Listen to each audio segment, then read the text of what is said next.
What's up, home skillets? Welcome to another live stream. I almost forgot how to start my stream before because it has been a little while. I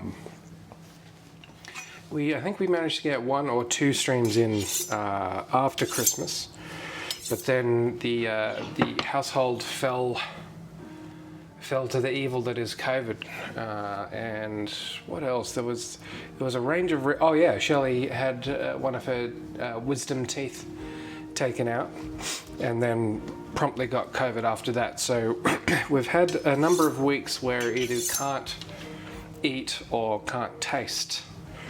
So that's not really, or don't want to eat. So that sort of put us on the back foot. So that's why there have been no streams. But all is well now, for now. And hopefully it stays that way for a bit. Because, yeah, pretty challenging start to the year, to be honest. But that's fine. We're here now. So what are we doing today? We are doing a couple of things, 3 things. No, 4 actually. So we're going to make a leek and potato soup. We are doing been playing around with a new dough recipe and a new way of baking pizza. And we will do a Greek salad as well. But first, actually, I've got to make the stock for the soup. So, you know, one thing at a time. But that won't take very long. You've seen me do this live a number of times. And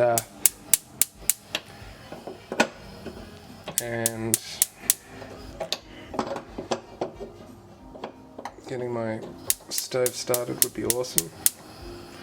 What the hell? I have been looking around at induction cooktops because this is just not doing it for me. What the hell? Not doing it for me at all.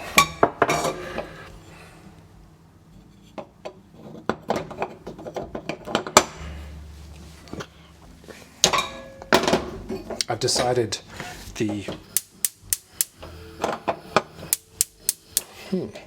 trade-off between, or the trade-off of using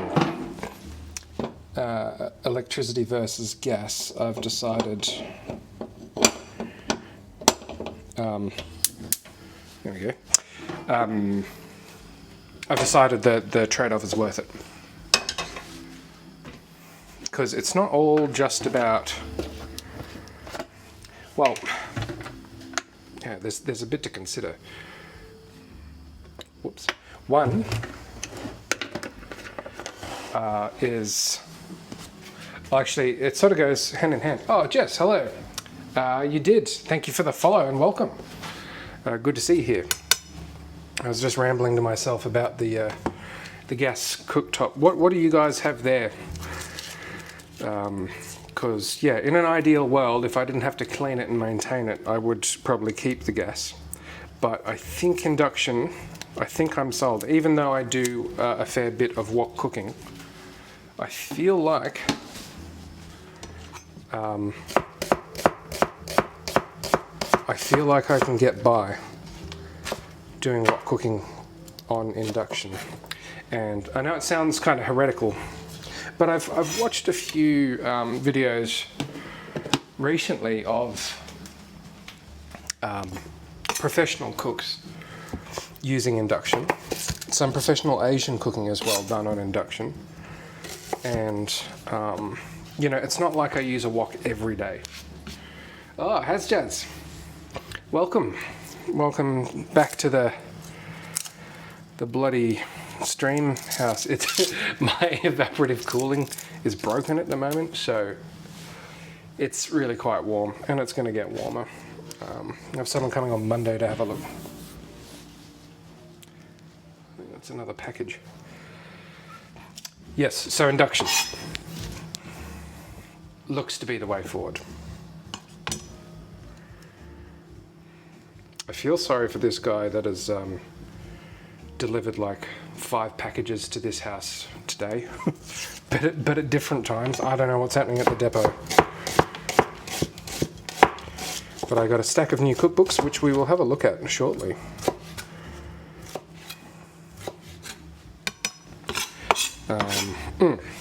But at the moment, we'll just get this stock going. Again, using crushed garlic won't have to do that for too much longer because we've had quite a successful garlic harvest, and they're currently out the back drying, and they smell fantastic. So I'm pleased with that. Yeah, hopefully cloudy. Hopefully there was a little bit of rain today. I picked up an ice cream maker from Jess this morning actually, and it was raining a little bit then. So thanks to Jess for her loan of the equipment, we will attempt to make the most of it. But at the moment the bowl is just cooling, so there won't be any ice cream tonight.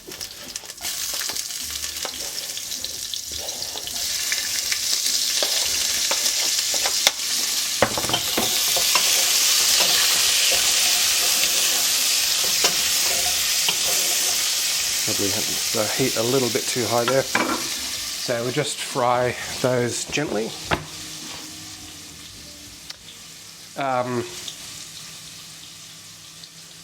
I wasn't, because when I opened the box I saw all the packaging was still in there. I'm like, either she's like really keen on keeping packaging or she's never used it. Either way, you know, I'm not judging. It's the same story the world over with the ice cream machines, as we discussed. But yeah, I feel like, gosh, there's a few other options as well. Like actually, this basil was donated by another viewer. I say viewer. He gave me this, and I was like, "Hey, are you gonna watch again?" And he's like, "Nah." Anyway, Solon has got a. Is that Christmas? A bumper basil harvest.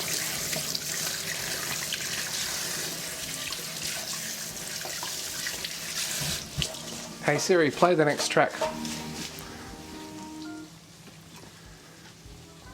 So I have managed to make space in the freezer.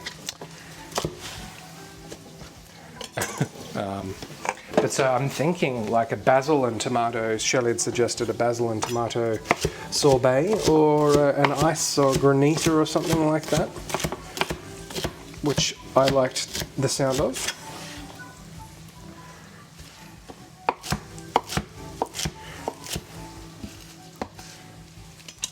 So we'll give that a go. So first cap off the rank will be the mustard ice cream, and I'll start that tomorrow. Yeah, so mustard is the first flavour. Is the word. Oh, I've been chopping up and I forgot to change the camera. Popcorn ice cream is another one that I was interested in. There are a couple more.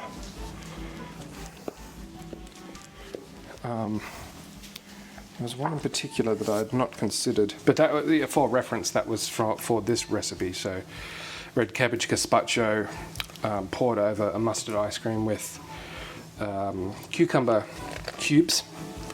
There was one other one.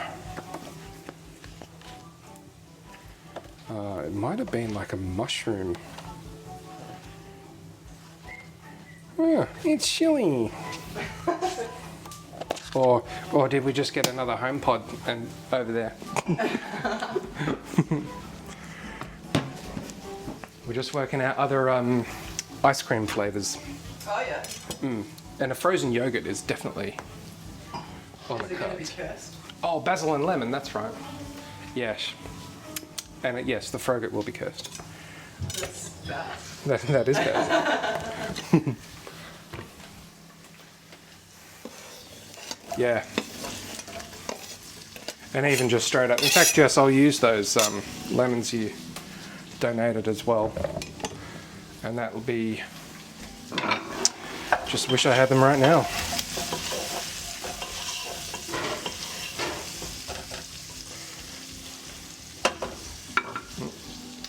Oh, patience, I suppose.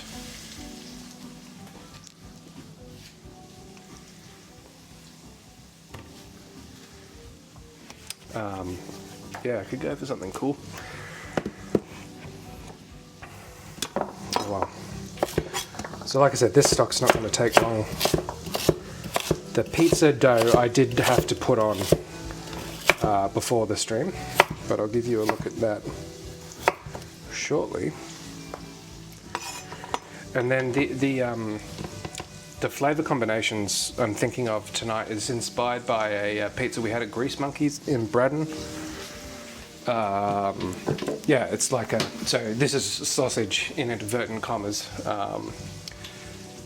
fake sausage, but you would use a pork and fennel sausage if you were a Metasaurus for this. But yeah, I had it and I really liked it. It was just a bit of a different take on, you know, pizza. Going out for pizza, it was just a...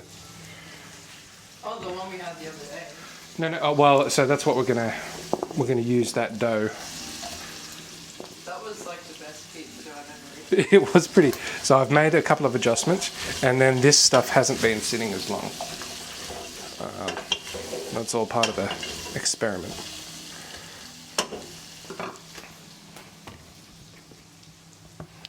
Has Jazz made rice paper rolls for dinner last night and lunch today? You know, that is something that we need to get back on the... Meal prep. Well, or just rice paper rolls. Yeah. Yeah. Both good things. Both good things. Also, P.S. Hi, how's Jazz? Hi, Has Jazz. Oh no. What's How's Jazz up to this evening? On this fine Friday evening? She said she was going out. Would you believe I've been allowed to leave since Wednesday and I still haven't gone anywhere? What does it say about... What does it say? The isolation wasn't that hard, I think. It was more than having COVID though. Alright, these Christmas songs are starting to freak me out. Hey Siri, play the Monument Valley 2 soundtrack. I think you cursed it by humming the theme to the little drummer boy. I know. Oh, Which is illegal. it is illegal. I resent myself.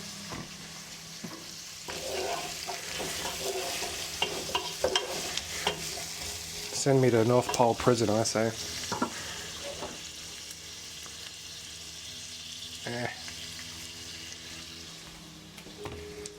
Oh. Yeah, I'd like a tutorial because I just get real angry when I roll up the rice paper roll and then it's like crap, you know? For such a simple thing, it needs to look good.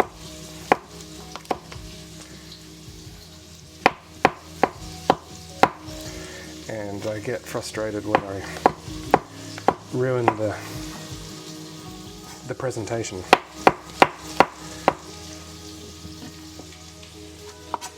Lamb shed in Yarralumla.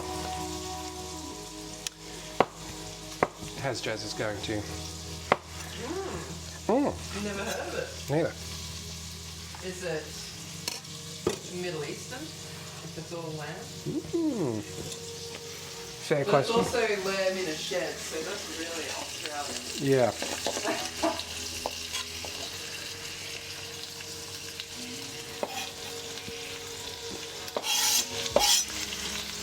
Oh, well, that sucks, Hudge Jazz. I hope you're having a wine. That's what I'm doing. Even though it was a short week, it was a long week. Oh yeah. On account of the old Australia Day. I gave myself an early one.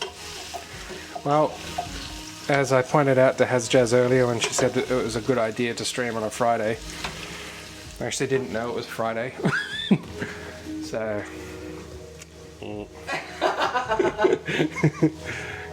Screw you. Hashtag stream a life. Hashtag long service life. Hashtag winner.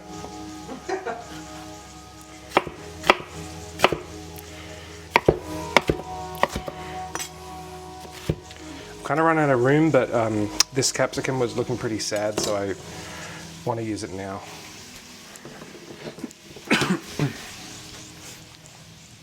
The damn trials. Mod Oz, small menu, dollars. Well, good. What's on there? Did you see that F-35 crashed? And then they had to... I think they all were able to eject. Oh, sorry, I was talking to Has Jazz. The latest Air Force tech chat. Oh.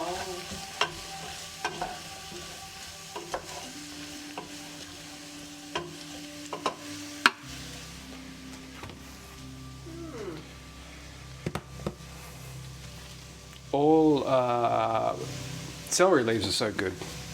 They're a bloody winner. So all of that is going in.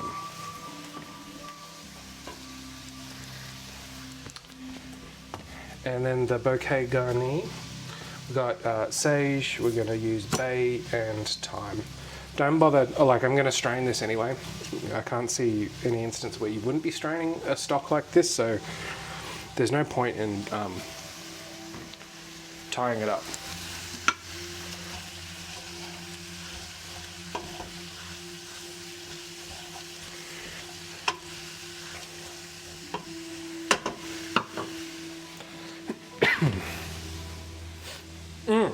Yeah, I think it was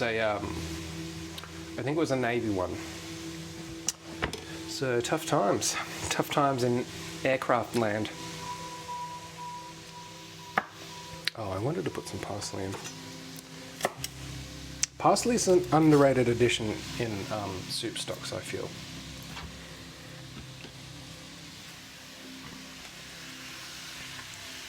Cool.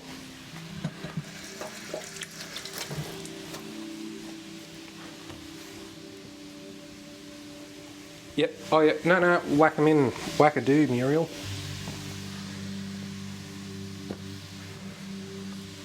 Whack-a-doo.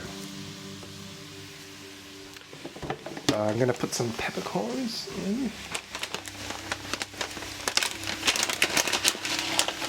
Probably like 15 or something. I think with celery leaves, you can sometimes have too many. Yep.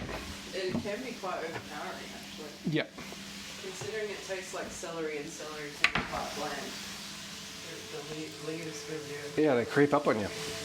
And that's why I reckon they're good for stocks, because it's like the salt, celery salt action in there. But you can use them in salads too. Right? Yeah, curry, pastas. Yep.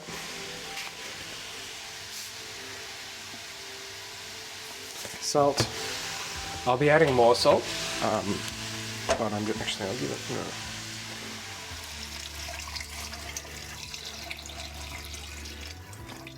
I don't know how much I'm putting in here. It's just like basically however high this pot is. I feel like 5 or 6 liters, I'm gonna say.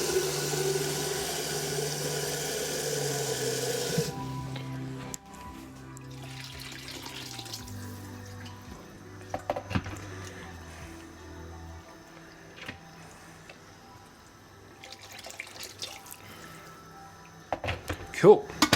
So we bring that up to a simmer. I'm not going to let it. I'm not going to boil it real hard. I don't mind if it starts boiling, but I want it really, really, really gentle. This is more like a tea, because you'll blow away all of the really sort of softer, delicate vegetable scents if you boil the hell out of it. So I tend to just like bring it up to heat, let it sit for a bit, and then strain it.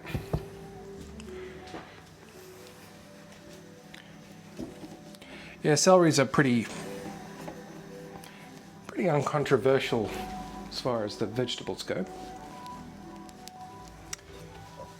It's all I used to eat as a baby.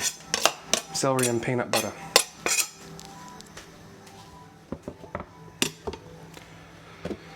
Okay, stock. So this is the dough. This is really simple.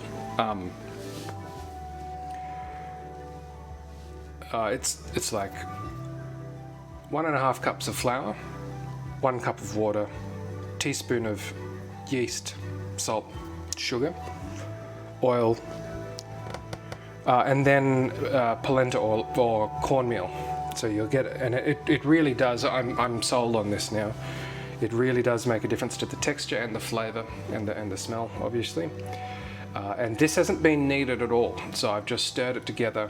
I've let it sit for a couple of hours, and then moved it into this tray. And this is the basis of our deep pan, sort of Detroit style. Always got to use the inverted commas there, given that I've never been to Detroit. probably safer just to put that qualification in. So that's actually pretty much ready to go because it's going to rise quite a bit. We're going to prime the oven to max, and it's not going to take long to cook at all. And we are then going to take it out of the pan and put it back in the oven. More just for my benefit because I'm just practicing basically. Yeah.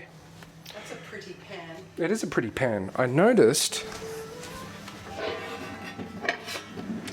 Does it still say it on it? I got these explicitly for doing. But then it must have been on the label. It said only suitable for heat up to 200 degrees. Well, what the hell good of a pan is that? I think it'll be fine. I think it'll be fine. It might just make the colour fade faster or something. I don't know. No, neither do I. But it's not actually a problem. Well, we're going to find out. Live a little. I will. And the other thing that I've been experimenting with is not cooking the tomato paste, like the base for the pizzas, which is an interesting... normally I would cook up a passata, and I don't know if it's obvious, but so in any canned produce like this has been pasteurized. That's why it's shelf stable without refrigeration. So the contents have been cooked already. There has been a lot of heat applied to this. I don't know what temperature, but these aren't like raw. So there has been heat applied already, and so that plus the heat of the oven, you just get a bit of a fresher, zangier kind of sauce, I've found.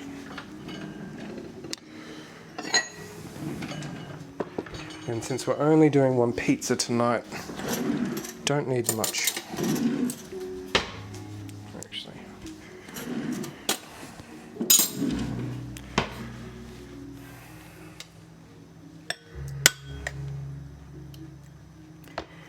Yeah, it's like what, 4 tablespoons worth.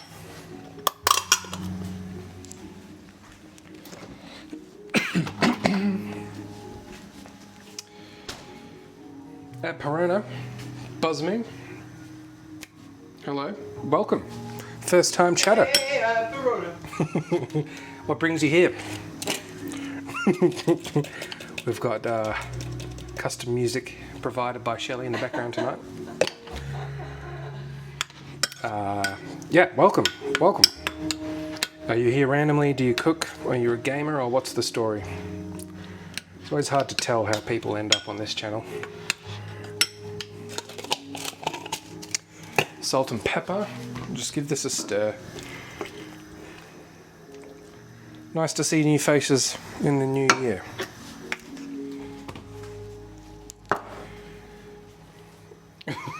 An Australian to ship knives. I don't know how much luck you'll have. Is that because Australia has the best knives? Is it because you're admiring my new bread knife, which, no, I haven't shown people on stream yet? Actually, it's because it's Frosty and he's trolling you. Oh, that's funny.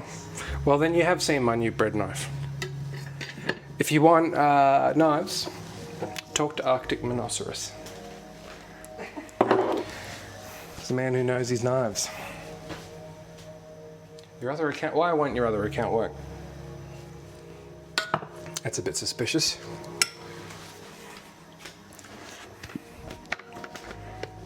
I want just a touch of oil.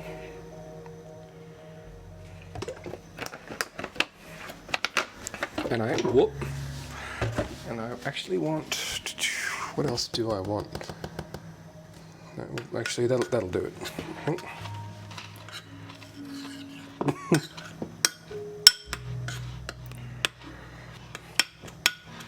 That's like when Boomshine was in here.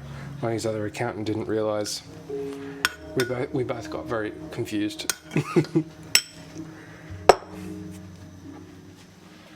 Well, good to see you anyway, Frosty.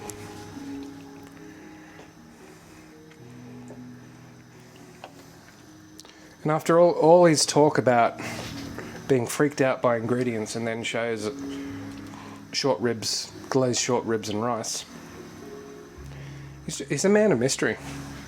I just don't know what to think anymore.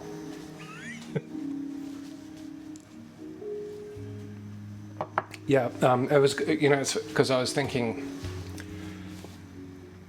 I often forget to check Discord while the stream's going on, and so Jess is just in a room by herself, just talking to herself, and then I come back at the end of the stream like, oh.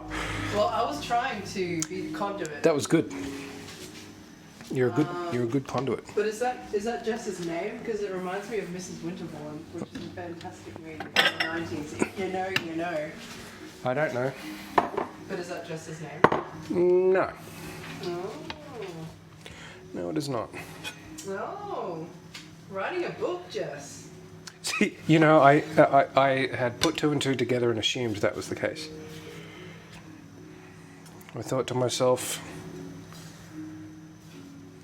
if I was a fantasy character from the cold northern magical lands of Icewind Dale, what would I call myself? Is it fantasy? And also, how do you write a novel while I assume also working full time? That's a lot. That's a lot.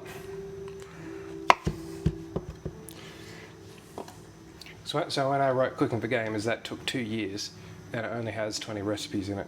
So, working full time, coming home and cooking, forcing Boomshine paying Boomshine actually to do all the photos. It's Carl. It's Carl.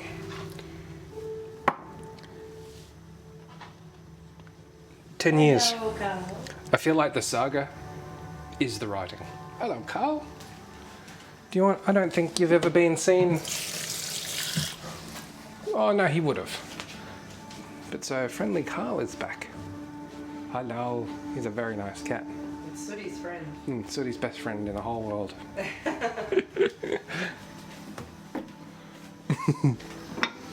So yeah, Jess continues to author. I don't know how you describe it, but A guy writing to the newspaper, was he a crackpot? Normally they're crackpots, aren't they? sounds like a nom de guerre to me. Frosty. To be honest, I'm not sure either, but I'm going to let you know about it either way. This actually is another donation to the channel. This is a glass apple cucumber. Just FYI. Grown by Farmer Solon. Farmer Bergs. And I want to peel it quite well. I want to do it with a knife. Yeah. Because the skin on these can be quite bitter. So I've actually grown these before and didn't know that the skin was as bitter as it is. And so I thought I just had really bad genetics. But it turns out, this was like years ago. Oh man, it's not much better than the smell of fresh cucumber.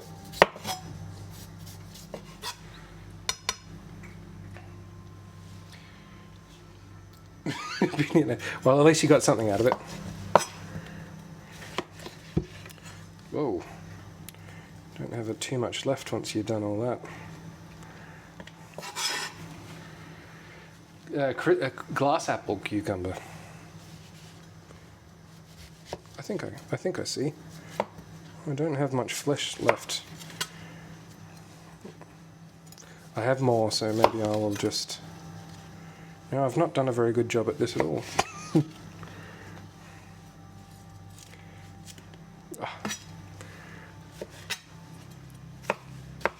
Well, we're going to have some seeds.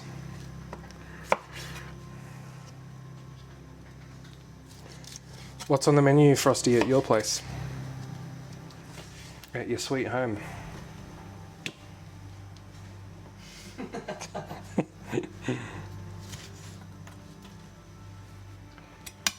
I guess the skies wouldn't be blue right now. No, It'd be nighttime. it would be nighttime. And probably, I guess it would be quite cold.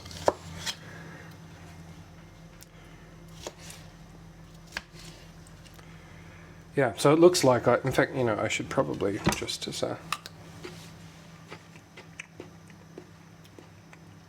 oh, that's not too bad. Is it bitter? It's not as bitter as I was expecting. It's a bit tough. Okay. I'll review my approach.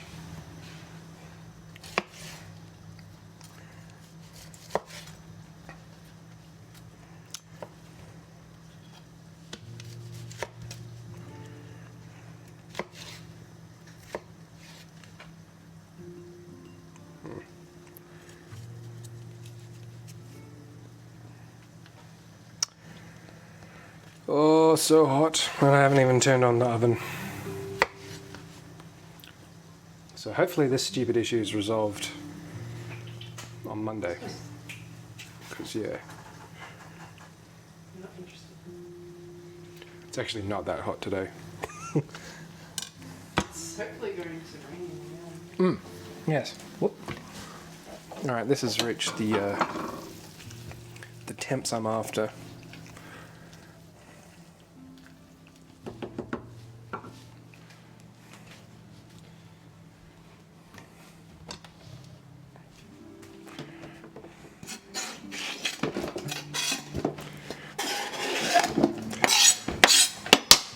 You know what, I reckon I'm going to go the complete opposite direction I need just a little bit more. Where'd I put it? Oh, Carl's gone. So I'm going to peel it and I'm going to take the flesh from the outside.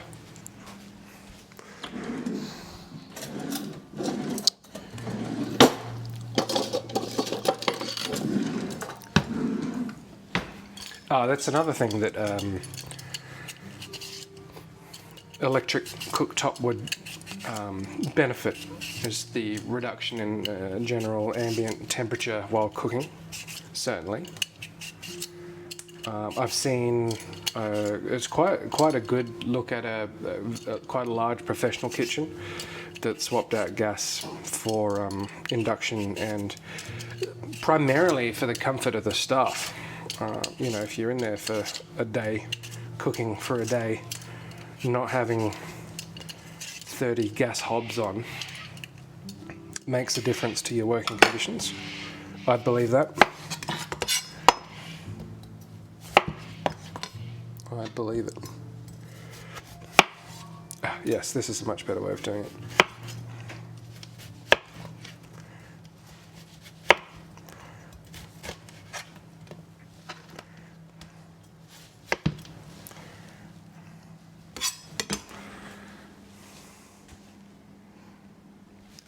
Well, indeed, Frosty, so do I. But I'm just thinking, it's just like I'm so sick of cleaning these. Like having just a flat glass, like ceramic top, would just make it so much easier to clean. Induction is a hell of a lot faster. In Australia, it would be cheaper than gas, especially once we get our solar panels installed. So we're getting almost 10 megawatt, a kilowatt hour, kilowatt hour installed, and so it's faster, it's cooler, it's cleaner, it's cheaper. But I am with you. Like I'm still torn on this because I love. Despite all I've just said, I do love my gas cooktop. It's a complicated relationship.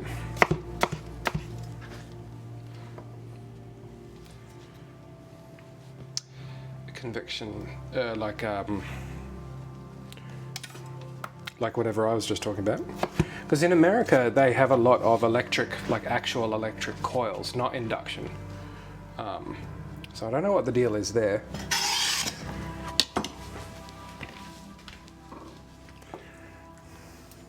As in, it heats up the element rather than using magnets to do the heating. Induction. All right. Tell me more about your experience. Frosty's life with induction.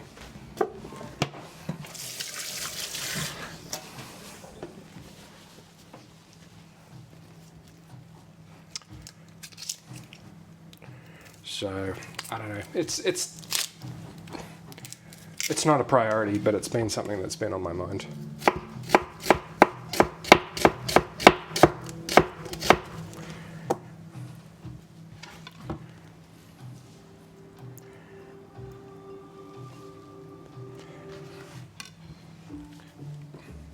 Olives. I'm making a Greek salad here. I don't know if I said.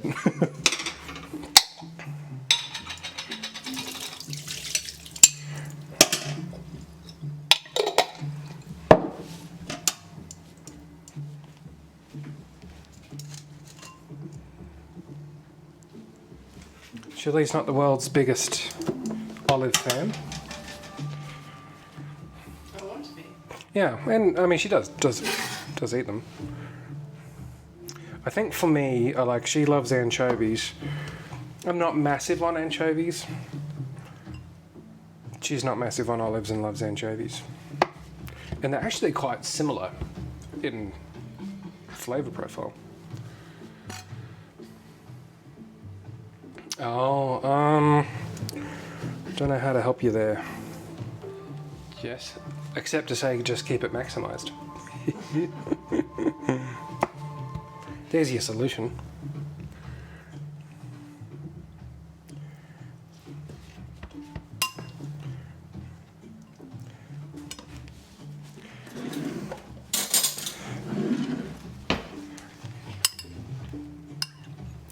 It does look like apple, doesn't it? Okay, and then we do feta. I'm gonna power on the oven now at full. So we are gonna heat it up to 250 degrees before we begin. Yeah, me too. Oh, actually, that's something I'll be able to trade and barter with you. We got a bag of plums from Georgiopolis out the back. And yeah, had you shown up on the scene a little earlier, I could have given you a jar of olives from out the back.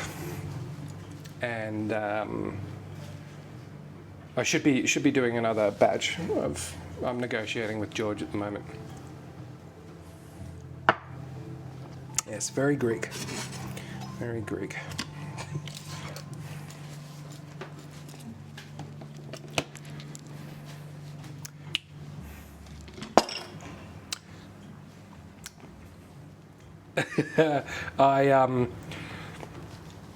I like pineapple on pizza.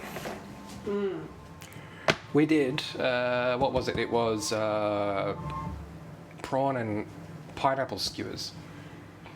And it was like paprika and garlic marinade. That was a revelation.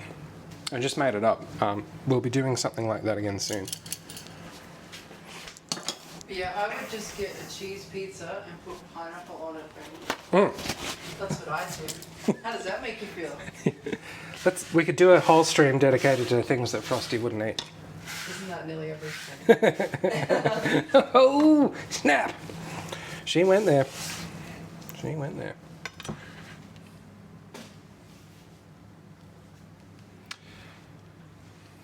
I'd be interested in that recipe, Jess. And yeah, I like when I'm in the mood for it. Like it's right. I really like the sweet burst. Of course, we're all aware that it's not a traditional ingredient, but hey.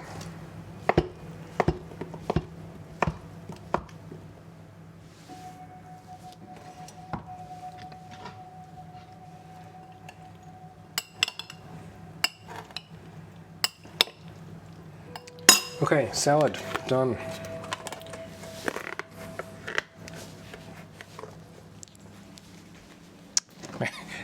It's really made me want pineapple real bad right now.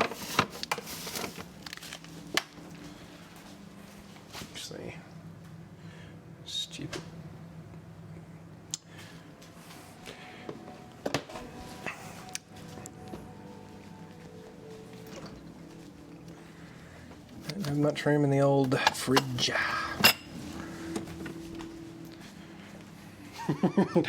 No. Cool. Yeah. No, send it through for sure. What have you done? Stream of talking. That's right.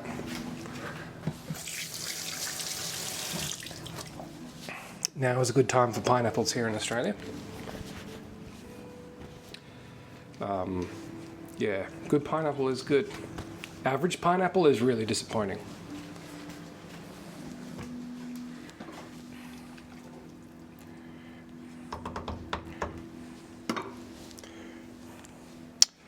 What am I doing? Mortar and pestle.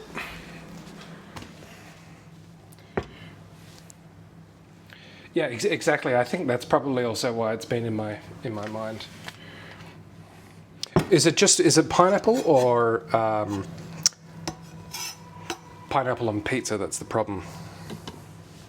I'll dust that out. I don't know what these are.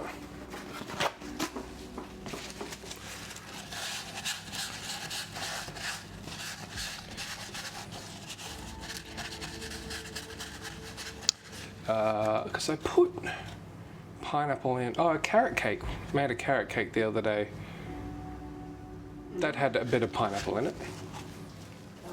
I think that was a blue willow inn recipe. And I forgot to run an ad this entire time. Okay, we're going to do that and we're going to BRB. So stick tight. Wait, how do I do this? It's been so long. Does that do it?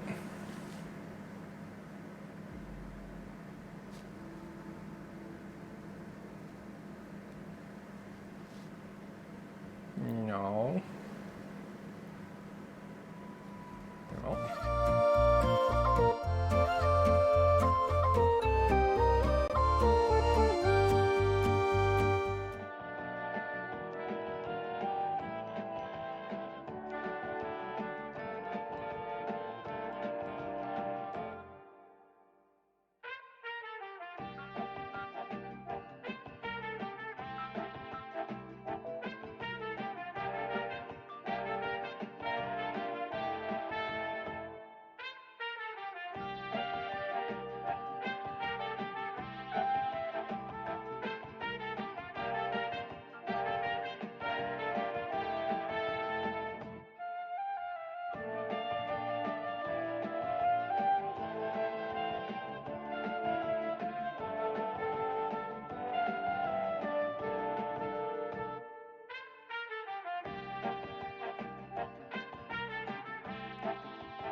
have returned.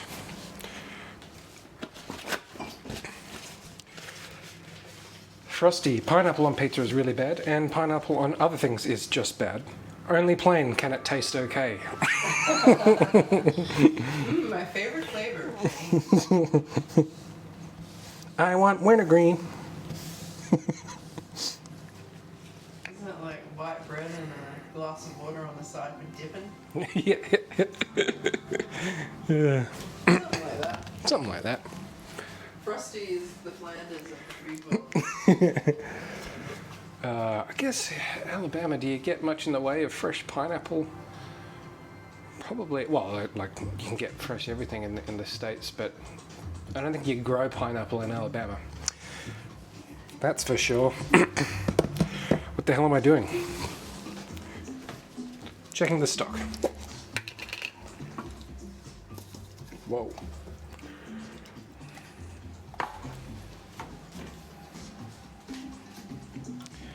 Hawaii, California, maybe Florida. Oh, there's a biosecurity thing that I noticed. That's pretty good. So in Florida at the moment, this year's harvest of citrus in Florida is like screwed. So there's a disease, they call it a citrus greening, or Hualong Bing is its name. It's caused by Candidatus librobacter. We don't have it here in Australia, but next to Xylella and a few other things, it's like a big threat. Anyway, citrus greening has just screwed so many of the groves in Florida at the moment. I think they do have instances of it in California as well. But yeah, there's some biosecurity news for you. Yeah, Floridian oranges. So I think they're down from like hundreds of tons to like 40 tons or something this year. Yeah, and citrus greening's been in the States for a long time, and so is Pierce's disease, which is Xylella. But this year it's been particularly bad for some reason. I didn't look into. I just saw it on CNBC. Yeah, so that's happening. I mean, it's like in the late 1800s in the US, all of the mango production and pawpaw in Hawaii was destroyed entirely. I actually can't remember the name of the pathogen right now, but so all of the current mangoes that you'll get are a hybrid variety that was bred to be resistant to this, and basically the entire set of islands had to be replanted because it was just, they couldn't grow them anymore. And that's the consequences of the disease. Post that on Facebook. Stakeholder engagement team. Okay. Drain the stock.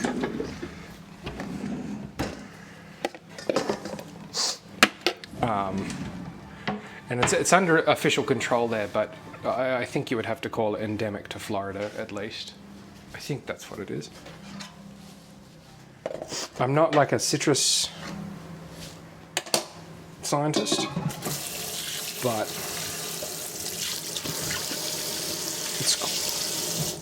that disease is quite close to my area of interest. Just because you get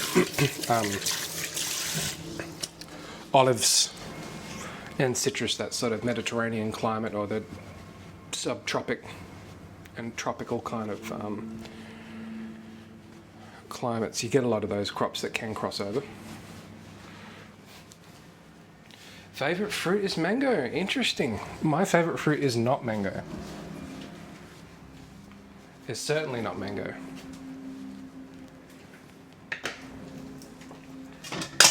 I like it more now.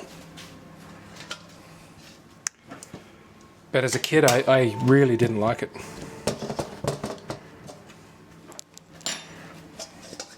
Okay, let's drain this stock and try and not make a mess. What's your favourite fruit, Shelley? Definitely Definitely strawberries. Mm-hmm. Mm-hmm. When you get a good one, it's good. It's true. It's very true.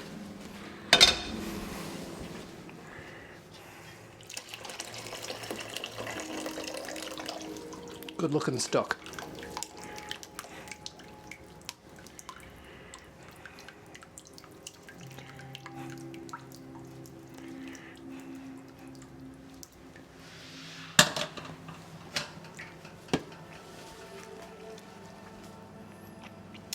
Mango and so avocado, absolutely. Absolutely.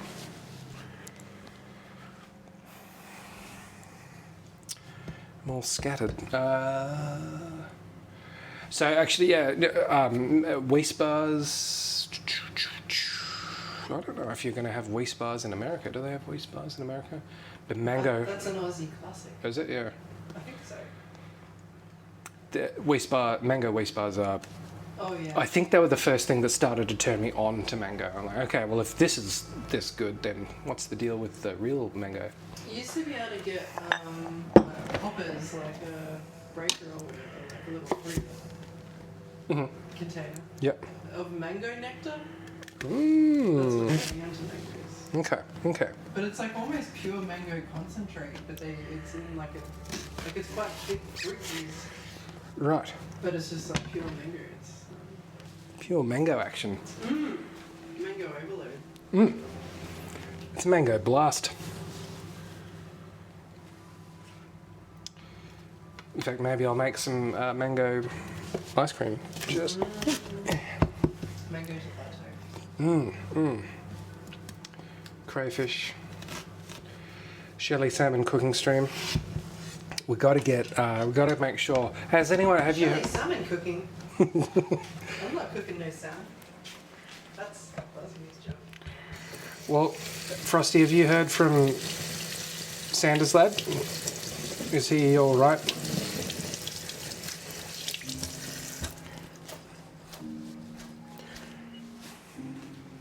He's been conspicuous in his absence. I'm now chopping leek for the leek and potato soup.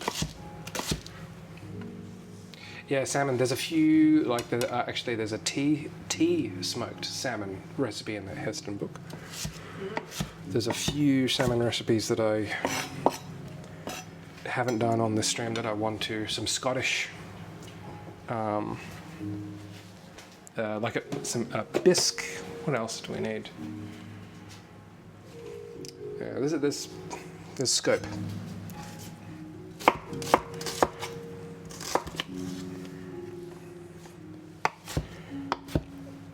Probably should do that Arctic monoceros salmon and soba noodle thing that I never did.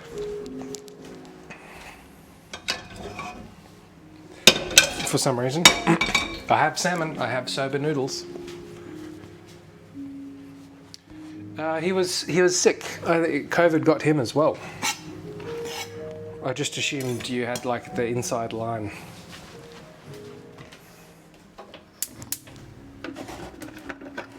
Inside line to Sanderstown. Sandersville.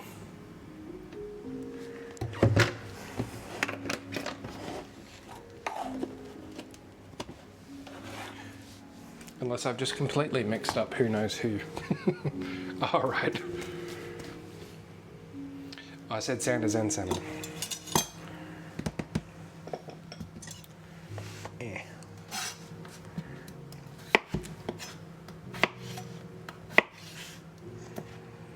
But yeah, so somehow, my last test for COVID came back negative. The first test came back negative. Shirley seems to. How would you? Are you experiencing any fatigue or any? I am. Yeah. So Shirley still gets a bit tired.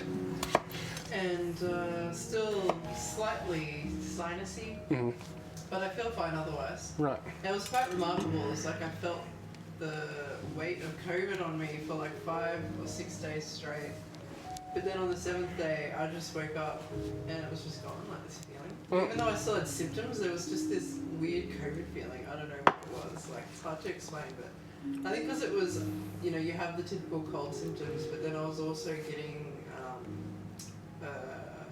like, I don't know, these like dizzy feelings and stuff. You don't necessarily get that in addition to cold, per se. And like getting shivers up my spine, but not like shivers from a fever, like just every now and then getting these weird like shivers through my muscles and stuff. It was really weird. Yeah. It was a strange time. And then you lost your sense of taste, but yeah, on like the 4th or 5th day. Yeah. And it just happened out of nowhere. We're only talking like what, an hour or two or something. Yeah, like we were eating dinner and I ate dinner and I sort of felt like I was like, can I really taste this? But we were eating like a curry, so it was very flavourful. Mulligatawny soup. But I did have a weird feeling in my mouth at that time eating it. Yeah. But then, yeah, when we then ate dessert, I couldn't taste it whatsoever. And I was like, what the hell? The injustice. And then I'd read online that a chick found out she had COVID because she brushed her teeth and couldn't taste toothpaste, and it's so full on. So I was like, oh my god, I'm going to go brush my teeth. And I was like, oh my god, I can't taste the toothpaste. Yeah. Yeah, a bit disconcerting.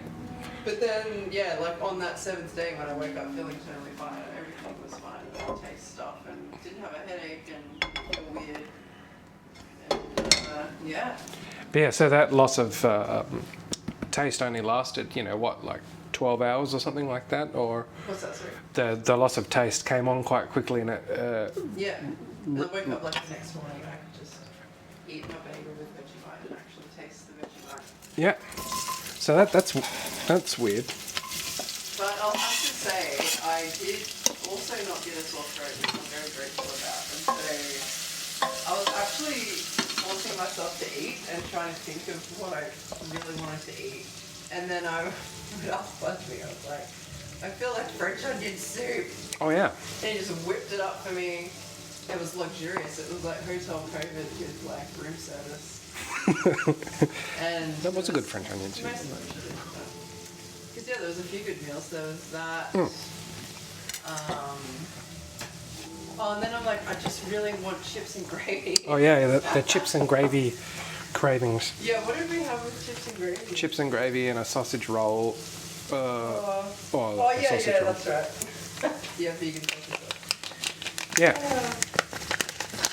Anyway, I certainly feel very grateful for having been vaccinated and being so fortunate to be able to just take a week off work and wallow in misery. Not many people have that luxury, so. No. And people often, get quite unwell. And I was pretty sick, but I don't, I feel bad for people that get worse. Like even Gibbo had worse. Yeah, The sore throat thing, like that sounded awful. I don't know why. Everyone has different symptoms too. Also makes it hard. Yeah. Yeah, so Gibbo, who you'll occasionally see in the chat as Gibbo007, I'm pretty sure. He said his throat was hurting so bad that he couldn't even sleep. Like, just every time that he swallowed was just agony. And so at the peak of it, he was just... It goes to show you, because it's really interesting. Like myself, Gibbo, also my mum and my sister, and my nephew for that matter, we all were out in society at the height of COVID for various reasons. So like I was physically working in the office at the height of COVID when everybody was at home and you couldn't go anywhere. I still had to go to work. And same with my mum because she owns a real estate, and my nephew therefore, like my sister works there too. My nephew had to go to school because they were at work. And so anyway, we were all, and Gibbo works at Coles, like the Which is like the only place you could go during COVID. Is Coles is like shops. The grocery store. The grocer. Hello, Whitey. But anyway, all of us didn't get COVID at all until 2 years later when Omicron happened, and then we all got it within the same fortnight span of time also. And we all live in different cities and didn't get it from each other. So yeah, it just goes to show you how contagious and crazy out of hand the whole Omicron is. Yeah. That's my story. It was a there's no doubt that everyone will get Omicron. Everyone will get COVID. But yet, you live in the same house with me Yeah. the entire time and are fine and Yeah. negative. Yeah, like I must have been infected. I can't see how I could, unless you had Delta. So, like, I don't know. It's just very odd. More sick, I think, if I had, but you know, Yeah. you have it. I was doing that for the benefit of not making too much noise. There, Frosty. Hello. And then Whitey has been Yes. very sick. I can't pick her up because she hates being picked up, but there was a very challenging period of days there where, and like I'm just so relieved. Her eye has been injured, and she has glaucoma now and other things. But so her ocular pressure was so high that I think we mentioned that she went missing. Yeah, she went missing twice. Yeah, and that was why. Yeah, because her eye was so under so much pressure, just unimaginable, to be honest. But with a lot of drops and a lot of pills, she has returned to her usual shouty self. We had to take it to the vet, and we couldn't. And then I got bloody COVID, and then we had sick Whitey and sick Shelly. And a chicken, poor Daisy was killed by a fox. Did I post that footage in? Not footage of the death, but I don't think so. I'm okay. not sure. Yeah, so poor Daisy got taken. That was a very traumatic experience. Yeah, it's been a tough couple of weeks. Yeah, the day I got COVID and the day Daisy passed away, and right before Whitey was still able to go to the vet, and it was all happening at the same time. So it means that something really good will happen in the near future. Well, let's hope so. Well, we'll get new chickens. Yeah, so we'll get a friend so Dottie is now she's gone broody now, but Dottie is by herself, and she is, so we'll have to get her a friend or two, but I've just been waiting because I'm worried the fox will come back. Haven't seen any evidence of it, except for the following night where it returned to the scene of the crime. But I got another security camera that's now just in the chicken coop. Some of you will have seen... Chicken cam. Yeah, chicken cam. So I haven't seen anything approach the coop since then. So I just wanted to wait a little bit longer to make sure it's not coming back regularly. Yeah, because that was not good. No, it wasn't good. No, I didn't get the chickens, Jess. And Frosty, I think you leant your head on the keyboard. But we will, because Dottie's a bit lonely.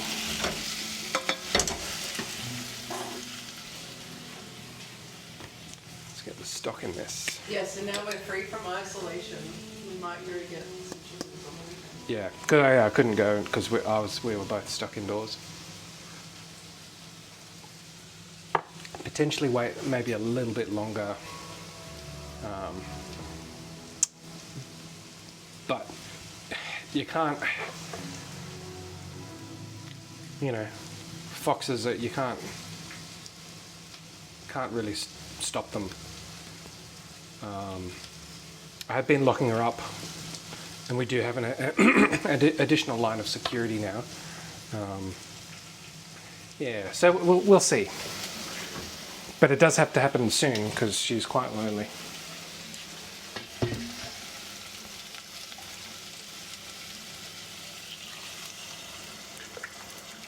Fresh stock goes into this. Oh, Boomshine. oh, Boomshine's here. Oh, hi, Boomshine. Oh, hi. The old bee shizzle. Hello, Whitey. But Whitey's not out of the woods yet, so she may actually have to have her eye removed, depending on what happens. Ooh. Which obviously is not ideal. It looks so much better And she's eating, she's shouting, she's doing all the things she used to do. But if we can't,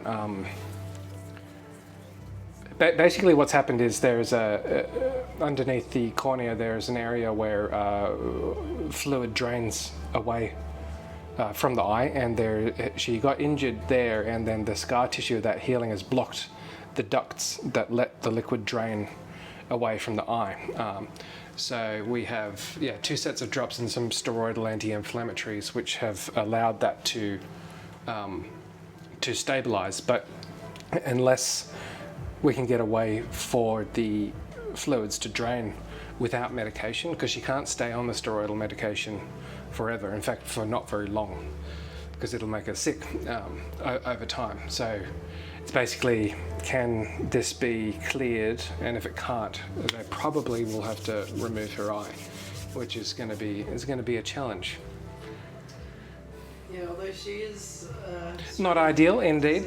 Very good to see you, Arctic. Well, I need a little badum-tish soundbite. She is getting used to being effectively blind in one eye, I suppose. Yep. So at least it's not like it would be a sudden overnight thing. Hopefully that's the only thing that comforts me. Yeah. I think given how high the ocular pressure was, and for the time, has permanent vision loss already. I'm confident that that's the case. And so how much of a difference does it make to have nothing? Because, she's maybe not the smartest cat in the world, or she just adapts very quickly, and so she's kind of forgotten already what life was like, I feel. I'm just basing that off her patterns of behaviour which have returned basically to normal. No, Frosty, it's been emotional. We'll catch you next time. Bye, Frosty. For the pineapple pizza stream.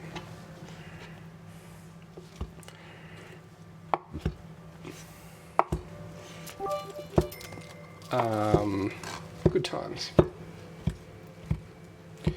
Yeah, so that's going to be, and we might have to go to Sydney to get that done as well, which is going to be a mission, and presumably very expensive. Not that that's like a problem, but eye surgery isn't. I mean, I don't know how much that costs, but it's gonna be a lot of money, which is fine. We've got the money for that.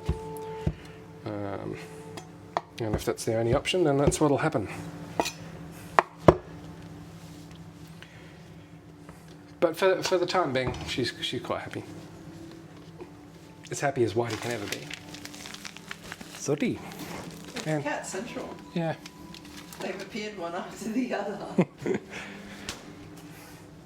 Okay, we're well on the way. Soup is on. Dough is rising. Toppings are pretty much ready. Bits for it's actual bits. Holy crap. Well, thanks. Arctic steps in to save the day. You hear that, Whitey? Come up and say thank you. Do you want to say She'll anything? say thank you. Huh? She'll go. All right, let's see. Do you want to say hello? Thank you. Whoa. Whoa. That's Whitey. Yes. And then Sooty just keeps beating her up. Just no respect, that cat. No worries, Jess. Thanks for stopping by. Thanks for the follow. And thanks for the ice cream machine. We will put it to good use sooner rather than later. Good to see you here. All right. She is a very attractive cat. Even with a bun eye. I've had her since she was a baby, and I found her. She was in a litter from a stray cat. One of my old places I was living in Brisbane. Yeah, Whitey's had like literally 9 lives. Yeah, quite the life. The eye issue is like the least concerning thing that's ever happened to her. Yeah, well, given if you're a feral cat living in a drain and then you've come to gourmet dinners and grand houses for the bulk of your life, it's not a bad deal.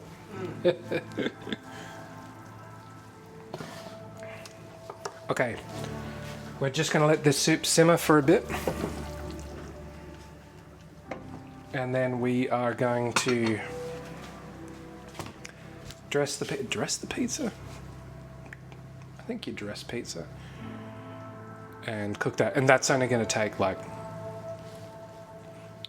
probably 8 minutes. But I'm going to take it out and put it back in. Arctic. This is a fantastic knife. But I'm going to have to look up how to sharpen bread knives because it's not something I've ever done before. But man, you know what? You guys got to see this.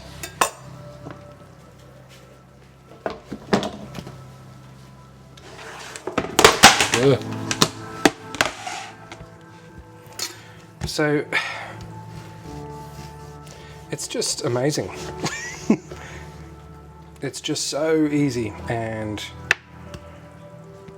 yeah, I'm kind of annoyed I waited so long to get one, but this basically completes my bushed off set. Now I have a slice of bread I don't need.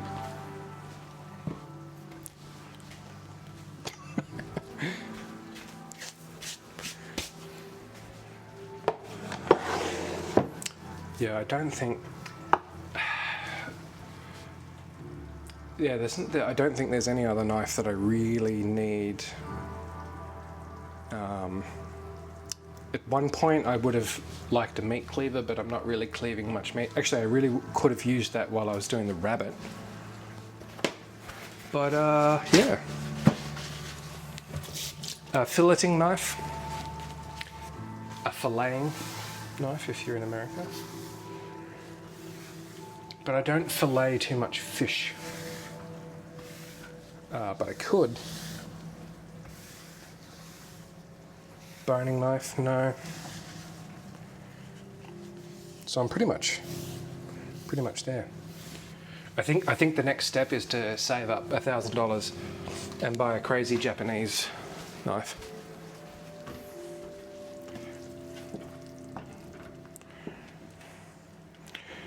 And then I'll make a video of me putting it in the dishwasher and put it on YouTube and capitalize on all the hate. Mexico, Negrete, hello, welcome. Hola. Hola, indeed. Good to see you here. And ¿Cómo estás? yeah, what brings you here? I don't know if we've had much in the way of Mexican viewership. Not sure. I do occasionally South American dishes. Not tonight. But yes, good to see you here. What brings you here? Are you a gamer or are you here just by accident? Or because you like food? I suppose most people do. Whoa, that is puffy.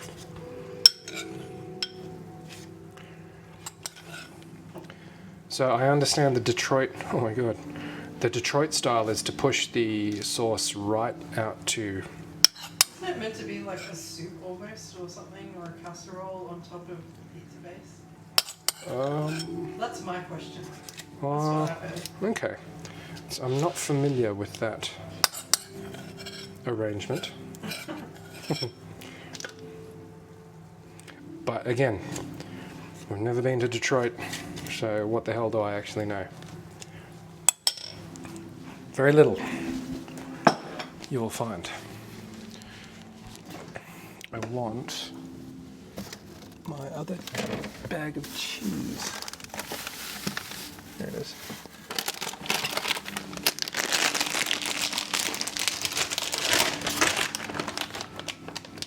A colleague of mine is from Mexico. And we've traded notes on what Australians think Mexican is versus what it actually is. There are some differences.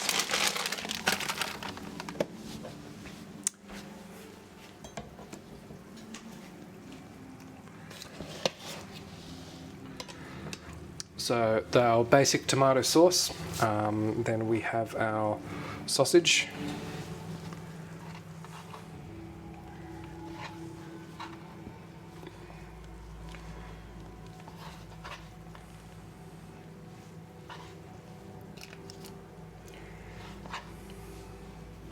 We have our fennel, roughly crushed fennel seeds, not too much.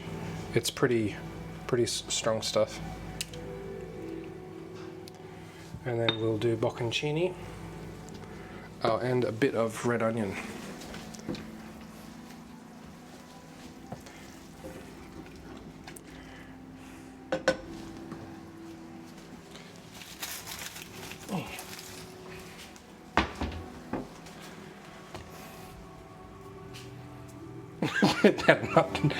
Put it in the dishwasher. Japanese. Yeah, that's expensive, isn't it? This was $150 on sale, down from about 200 Australian dollars. I put all of my knives in the dishwasher. I probably wouldn't put a $500 Japanese knife in the dishwasher. The reason why I do that is because it's easier. And if I'm sharpening them regularly anyway, you know, because I've seen people get really expensive knives and then not use them because they're afraid of damaging them. And it's like, well, then it's not really helping you, is it? Like, what was the point? Know what I'm saying? And then this fear, like the reverence, fine. There's some serious craftsmanship going into these things. But I gotta cut some stuff up, you know. Gotta cut it. Gotta cut something. Yeah, so I think I probably, and then why do I need a $1,000 knife when I have this $1,000 set that does, everything very well?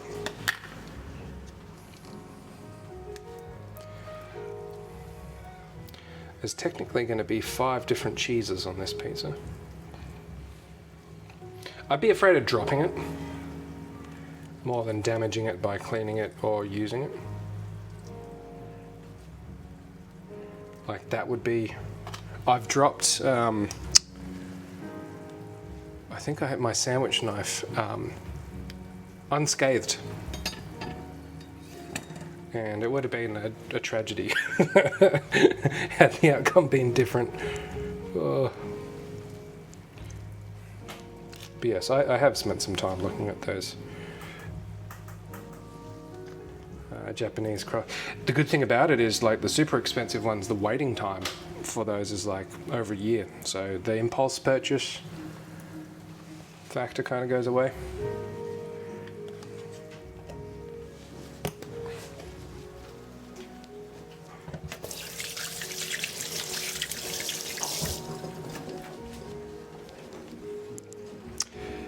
We got Ding Bottom and Mum a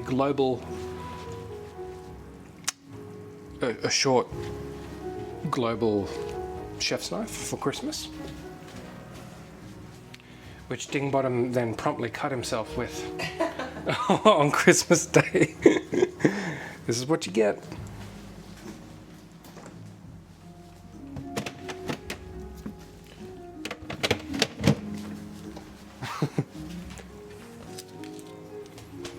People are like, oh, dull blades there, that's where the danger is in the kitchen. It's like, Also, really sharp blades is where you cut yourself. And I think a sharp blade is the only way to learn to respect the knife.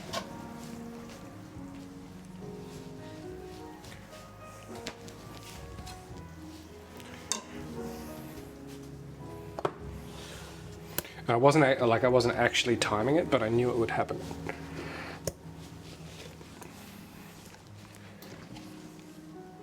It's like I could see the future or something.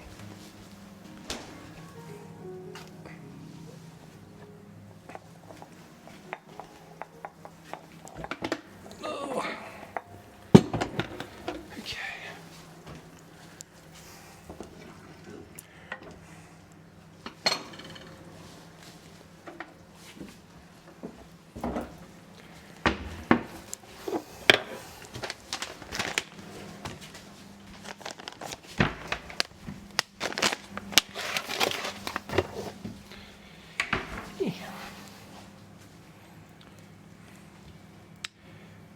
Yep, and actually, when you do stop by, you can have a look at our. If you want to take our old cutlery and plate set and stuff, we just got a new set. So if you want the green ones, like for when you move in, even if it's just a temporary thing, otherwise, yeah, I got to get rid of them. So yeah, come by, and I'll find the guy. Yeah. I think so. You mean now, right?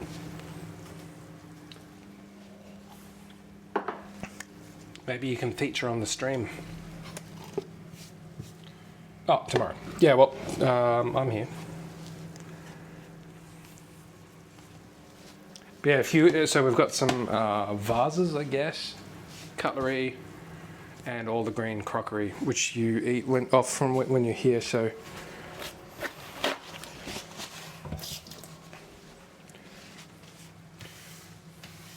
even if you just take some for like mixing bowls or like pet food bowl. Well, I guess you don't have a pet, but like something, bowls for something.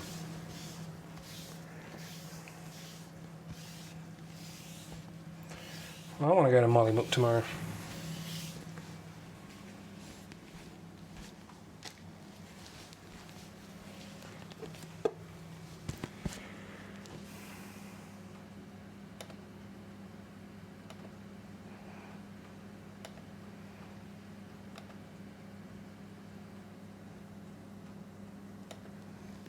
Yeah. Okay. We'll just let the soup do its thing. When we come back, we will do the pizza, and we'll be wrapping it up at about the 2-hour mark. BRB.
Hello.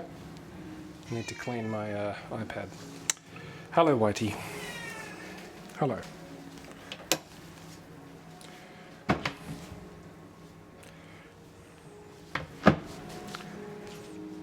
Okay, oven heated to the max. Pizza goes into the max.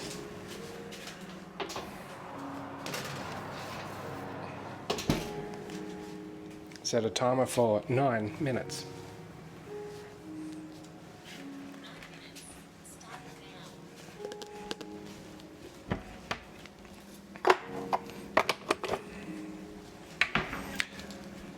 Got a lot of tomatoes on the way.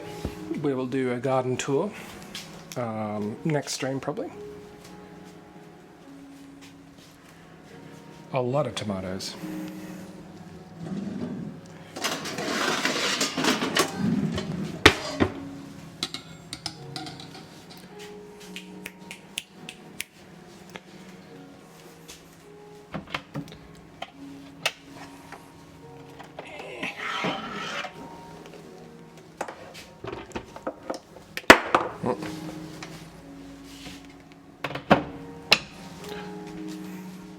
Can I waz things up? I can.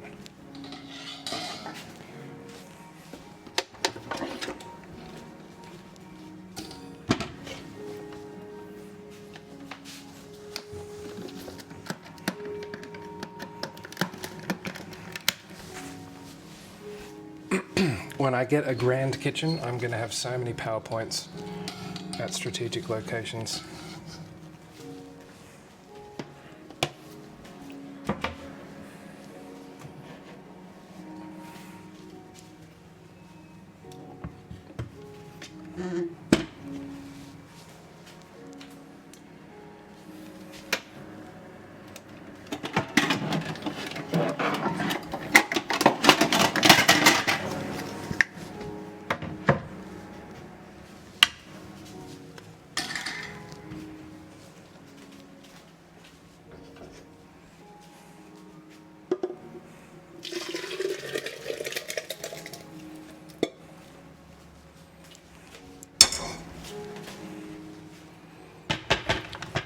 So we are going to waz this to smooth.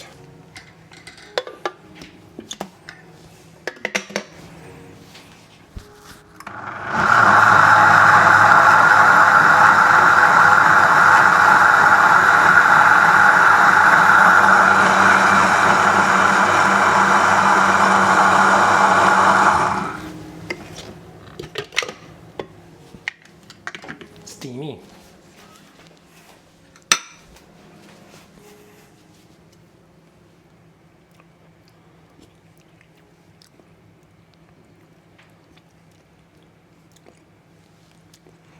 It's Leek and potato soup for you. Something spicy in that.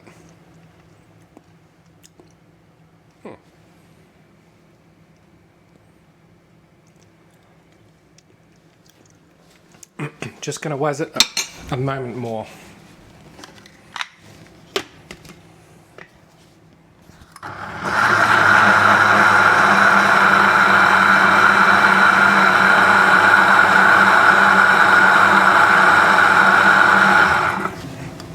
Cool.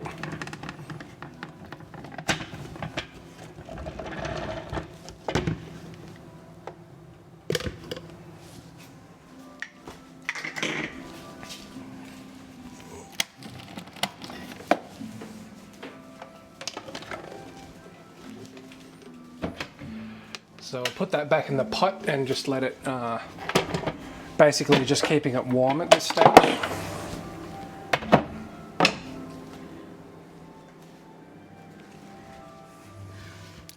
Just rinse the pot out.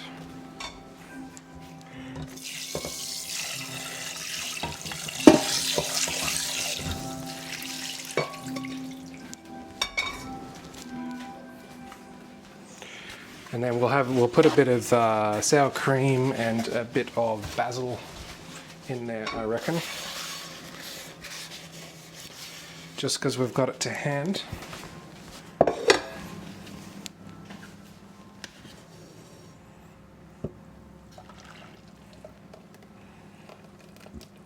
If you wanted it thicker, you would add more potatoes. That's really all you'd do.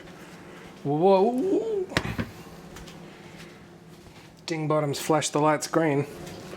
What a maniac. Dang dong. Have you cut yourself with your fancy global knife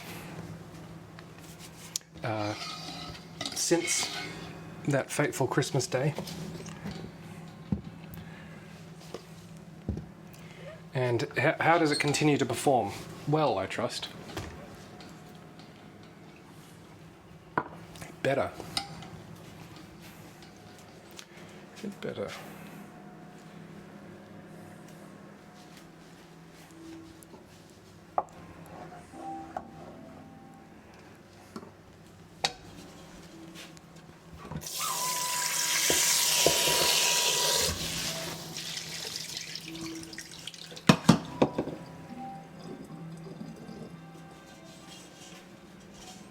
Fingers all intact, knife nice. And all is well.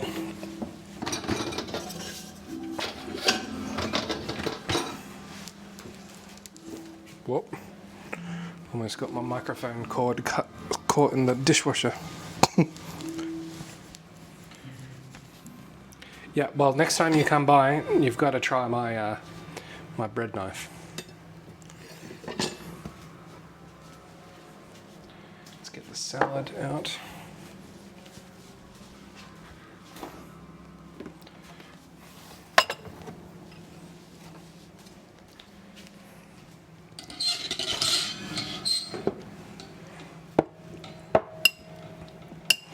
It's just occurred to me that we might not have balsamic vinegar, which is kind of a key element.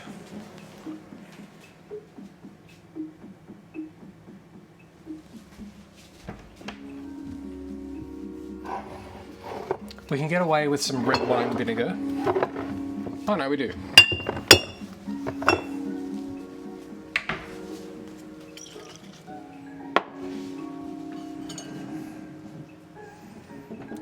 Soup bowls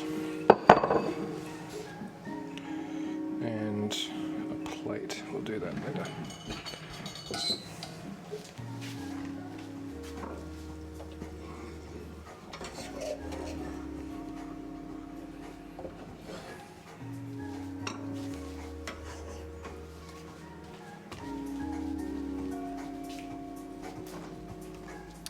And some sour cream, which I have somewhere.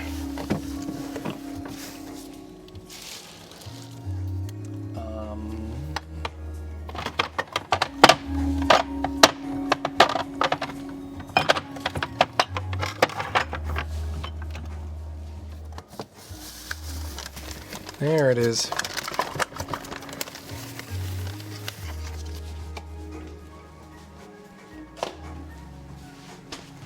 Oh, and some parsley.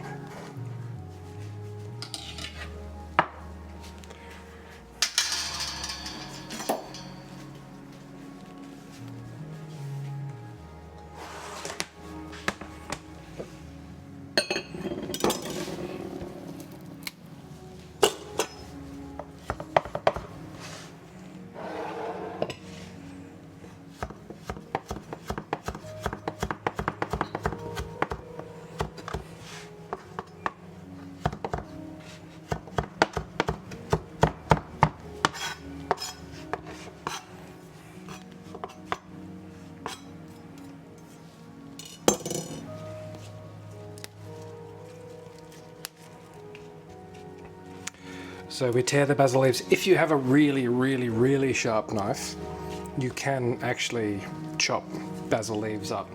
If it's anything apart from really sharp, you'll bruise it. Unless you're like cutting it up like a chiffonade or something along those lines, generally it's just better to tear basil. Because yeah, I can't think of a more delicate leaf. Okay, pizza. Saying it's ready for the first stage.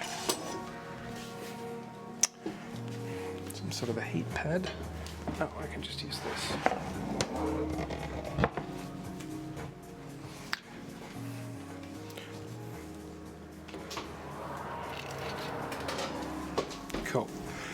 So this is 9 minutes, and that's looking pretty good. Now that the structure is there, what I want to do is cook it a bit longer on the rack, because I want it to cook underneath as well. So I'm going to somehow do that. I know. That's right. That's why I got this. It's also why I put the baking paper in, so I could hopefully easily remove it. And then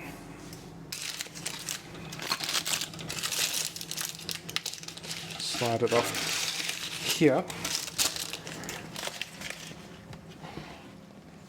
And then slide it back in. I think I'm looking for, let's say, 4 minutes, 5 minutes, something along those lines. I'm wondering if I can turn this, needs a bit more, yeah. But already it smells like, well, pizza obviously, but like there's something about this recipe.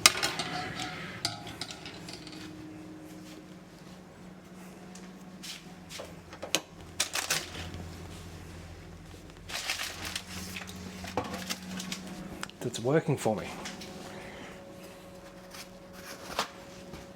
I posted a link to the video that I got it from in Discord.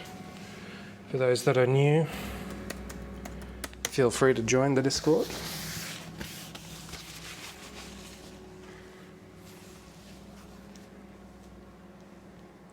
We give it 5 minutes. Set a timer for 5 minutes.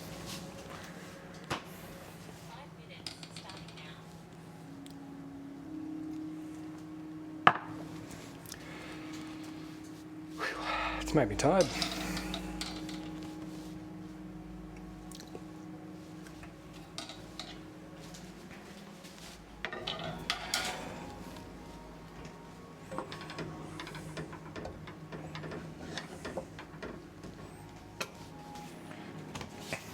I've been on a bit of a retro cookbook kick at the moment. So I've been on a bit of a retro book kick at the moment, actually. So these are what have shown up over the past day or two. We've got Margaret Fulton's Book of Fish Dishes. This is a cute little set, like there's other, you know, like how they did it in the 70s or 80s. They all come in a set of different ingredients. And like the first one that I turned to, kippers with marmalade. What the hell? So we'll be trying that.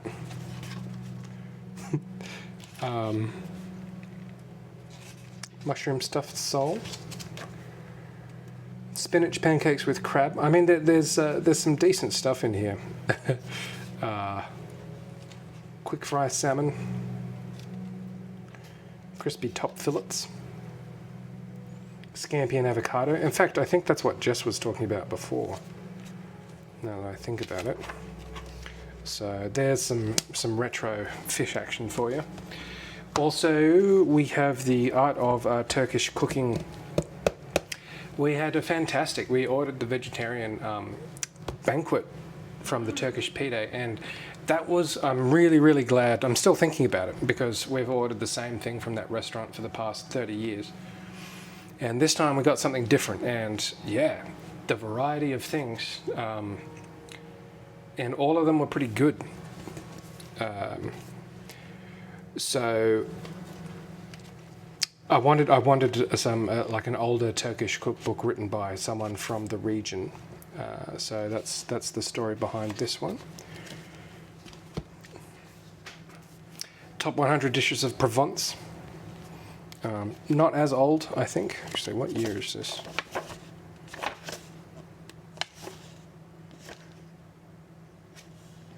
$1993. It seemed to have good reviews as well, and so I was just looking to round out. I don't have too many French cookbooks, and so I wanted one. And then we have the Encyclopedia of Regional Chinese Cooking. So Kenneth Lowe, he pops up quite a bit in the decades preceding this one, but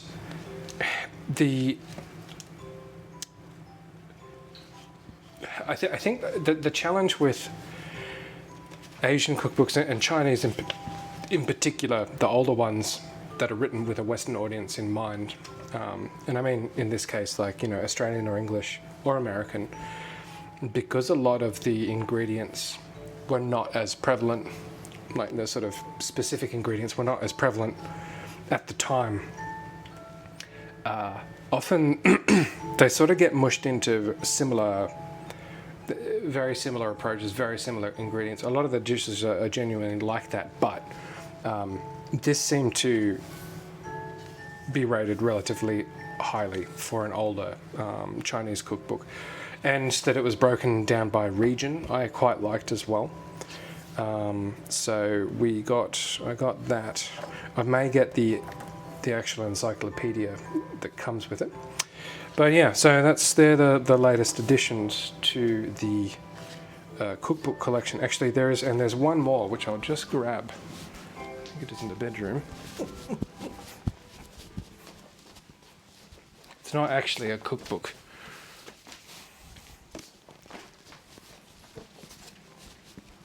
But it's this. So visualizing taste borders on. It's kind of like a mod political, but close to textbook. Sanders has made it. We were asking after Sanders before.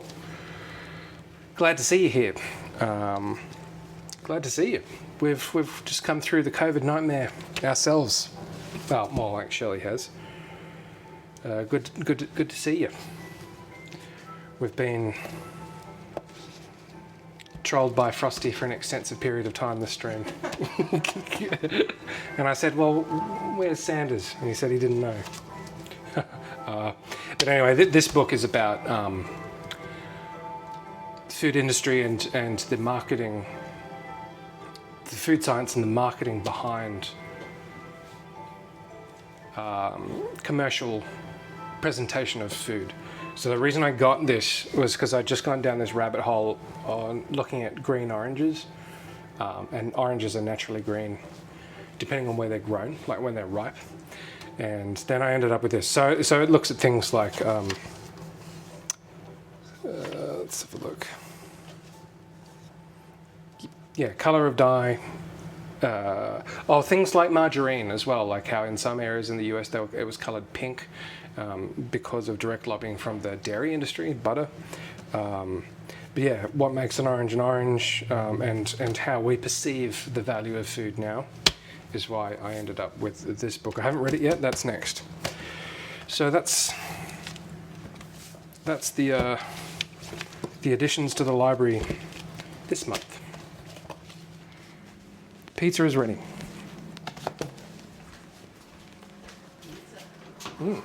Yeah, it's looking how it should.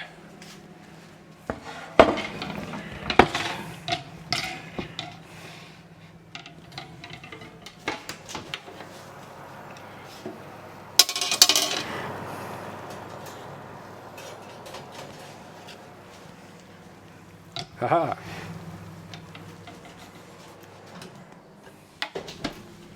So that is exactly what we wanted.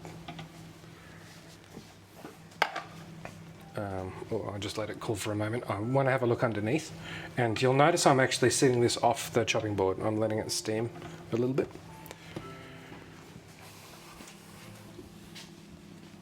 And I don't think, in fact, I probably even could have pulled that back by a minute or two even. Because you want that sort of, not soggy, but moist. And this is, yeah, did you ever get those, like a Pizza Hut used to do those Bigfoot pizzas? I was watching some retro Pizza Hut ads, and I was like, yeah. And I remember we went to a birthday party in primary school and they got Bigfoot pizzas. It was like the most amazing thing ever. No. I just figured it originated in America. Oh. Got some of the lines, as kind of what I was after.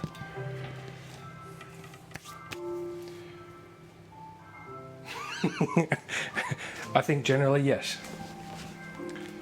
Round indeed. Okay.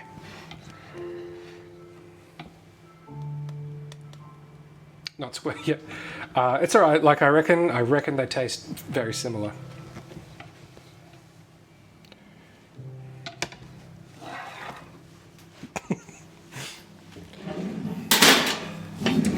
Bit of a food joke there.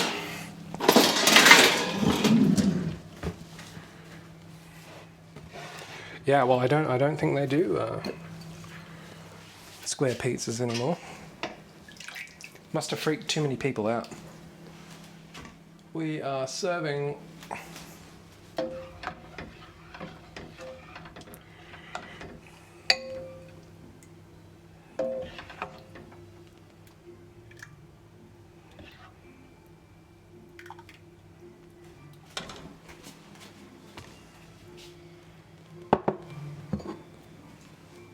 yeah, well, it's, I mean, there might be some truth in it, you know. Or at least the perception. I reckon we can just pour the rest of this.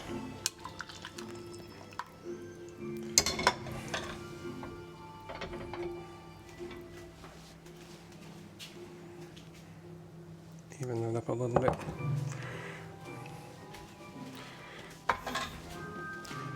I thought it wasn't going to be enough, and now it's too much food. Okay. Soup is looking good. Soup is tasting good. Whoops.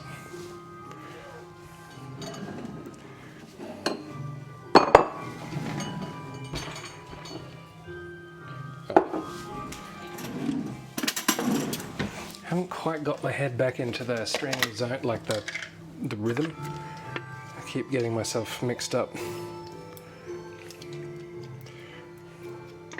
Whoop.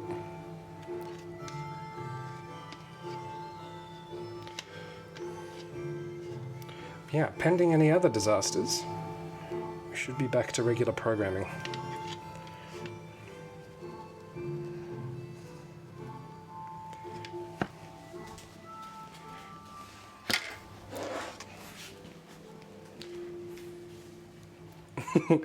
Well, once the borders are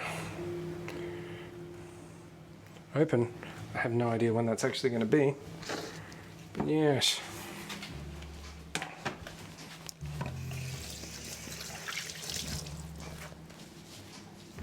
I think leek and potato soup is just it's the easiest standby that you can get. What other tomatoes? Not well. One of them was killed, so Daisy was killed by a fox quite recently. So yeah, not good. So we have been. It's like Fort Knox out there. We're kind of laughing because we talked about it before and we made peace with it. Yeah. No, it was it was not a good day that day, and it's not normal. Like in Canberra, or at least where I am, like you don't see foxes that much, especially not in the suburbs, and so that's why this was just came out of the blue. Very sad, very quick, very stealth. I wish I had a smaller bowl. Well, and that's the thing, because like that's how I knew it was a fox, because it wasn't. My main fear around here was just local dogs, you know, like pets or whatever that just attack chickens for the fun of it. This wasn't that. So definitely, it was obviously a predator that had come to eat. So yeah, so we're down to one chicken, but now that we're both out of quarantine. Post-COVID, we're now able to actually go and find Dottie a friend sometime soon. yeah, so that's the sad tale of the farmhouse today. So pizza.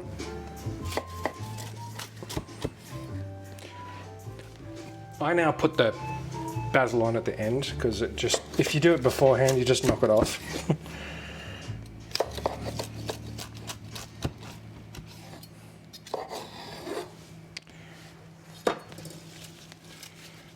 What's the hapsit in Tomato World? Tomato Land.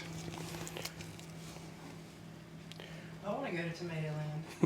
Well, we've got so many tomatoes that are, yeah, it's going to be a good haul this season.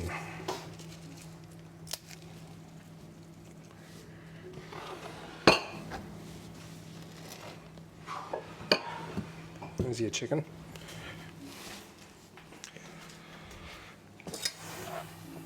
All right. Gonna put this back in the fridge. We are done.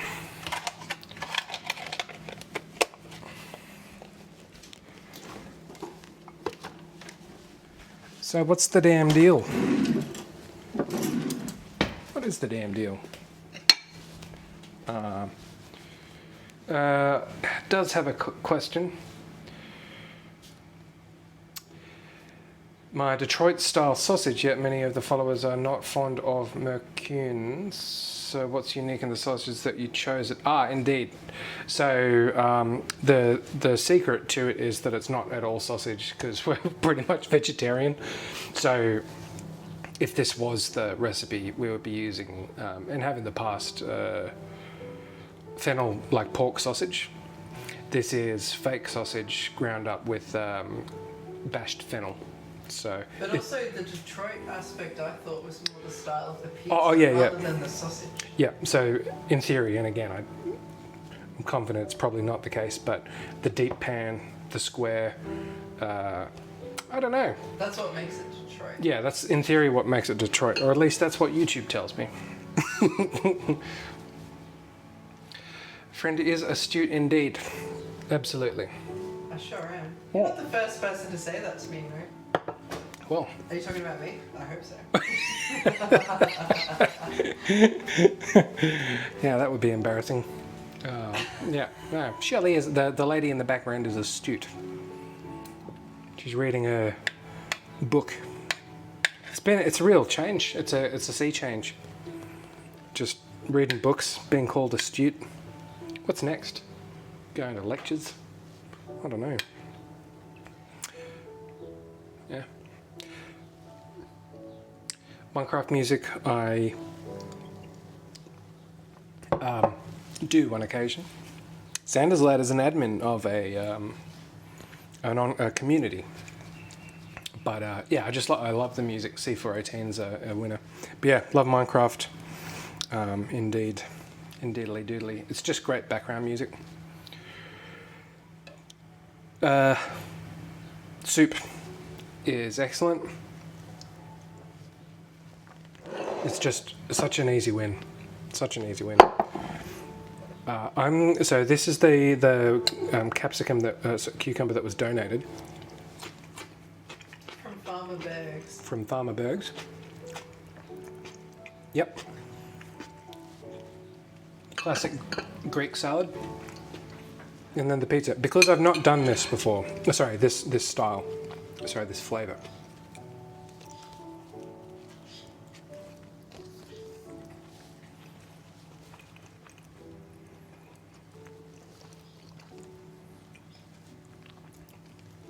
It's like a deep pan pizza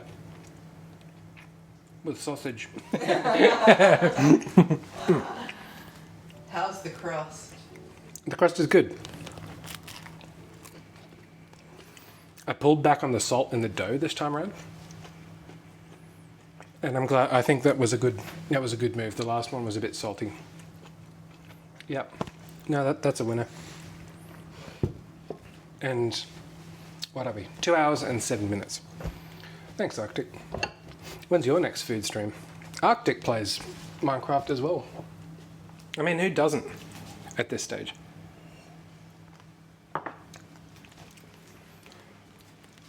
I've got nothing else. So I think we'll leave it there. Oh man, I just need this cooling to be fixed so bad. Thanks to everyone who followed along. Thanks to Arctic for the bits. Whitey, say thank you. Whitey. No.